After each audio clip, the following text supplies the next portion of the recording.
Hey everyone, welcome to Daily Current Affair MCQ. Today is 5th February 2025. 5 फरवरी 2025 से आपका start करते हैं अपने पहले क्वेश्चन से. So our first question is which of the following statement are correct in the respect of state election commission in India. ठीक है, state election commission India में है जो उसको लेकर के कौन सा स्टेटमेंट करेक्ट है वो आपको बताना है. ये क्वेश्चन इसलिए भी है क्योंकि दिल्ली में आपका चुनाव हो रहा है. ठीक है, तो हम देखते हैं पहला स्टेटमेंट क्या कहता है.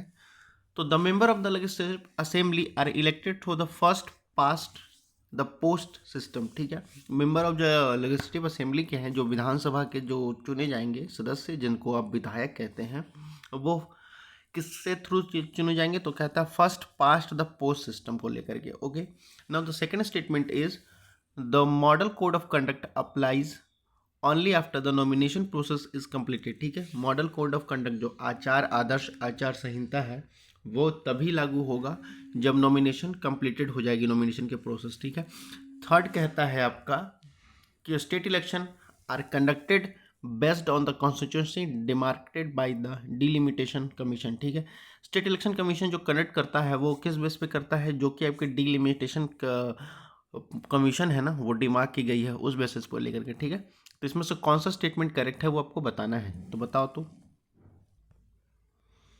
So the correct option is B. Okay, आपका बी स्टेटमेंट करेक्ट हो जाएगा. सॉरी एक मिनट, आपका स्टेटमेंट जो करेक्ट हो जाएगा वो ऑप्शन आपका 1 और 3 करेक्ट हो जाएगा. आपका स्टेटमेंट फर्स्ट और स्टेटमेंट थर्ड आपका करेक्ट हो जाएगा, जिसके आप रिगार्डिंग आपका ऑप्शन सी करेक्ट होगा. सेकंड ऑप्शन जो है, सेकंड स्टेटमेंट आपका ये इनकरेक्ट हो जाएगा. सेकंड स्टेटमेंट इनकरेक्ट कैसे हो जाएगा? देखो, जो मॉडल कोड ऑफ कंडक्ट है ना, वो अनाउंस होता है कब? जब आपका इलेक्शन का शेड्यूल तैयार किया जाता है. जो इलेक्शन कमीशन ऑफ इंडिया है जब इलेक्शन की डेट अनाउंस करते हैं उसी समय model code of conduct announce कर दिया जाता है. ठीक है, लागू हो जाती है, ना कि नॉमिनेशन प्रोसेस खत्म होने के बाद. ठीक है, so move to the next question.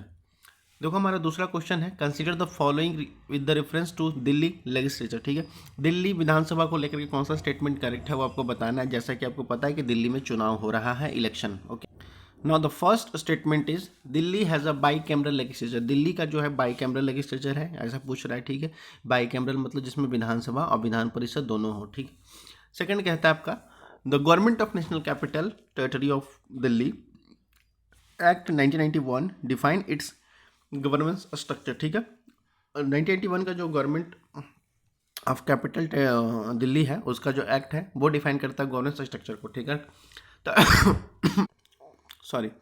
Okay, the third statement is the lieutenant government of Delhi has no veto power over decision made by the Delhi Legislative Assembly. ठीक है, एलजी जिसको lieutenant governor कहते हैं दिल्ली में. ठीक है, उनके पास कोई वीटो पावर नहीं है. ठीक है, कोई भी डिसीजन होती है दिल्ली लेजिस्लेटिव असेंबली को लेकर के. ठीक है, तो इसमें से कौन सा स्टेटमेंट आपका करेक्ट है दिल्ली लेजिस्लेचर को लेकर के वो आपको बताना है, तो बताओ.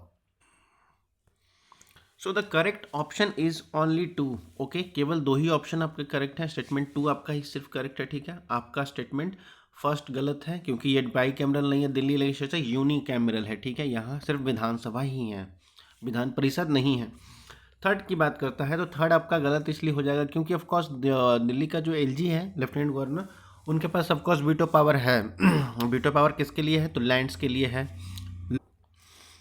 तो जो वीटो पावर है आपका लैंड्स के लिए है, लेबर के लिए है. लेबर मतलब आपका पब्लिक जो ऑर्डर होता है, लॉ उसके लिए. ठीक है, तो ये आपका है. और पुलिस के लिए भी उनके पास है. ठीक है, और दिल्ली के लेफ्टिनेंट गवर्नर के पास, जिसको एलजी कहते हैं हम. ठीक है, तो इसका स्टेटमेंट आपका क्या हो जाएगा? स्टेटमेंट आपका ओनली 2 हो जाएगा, केवल 2 सेकंड स्टेटमेंट करेक्ट है. Okay, now move to the third question.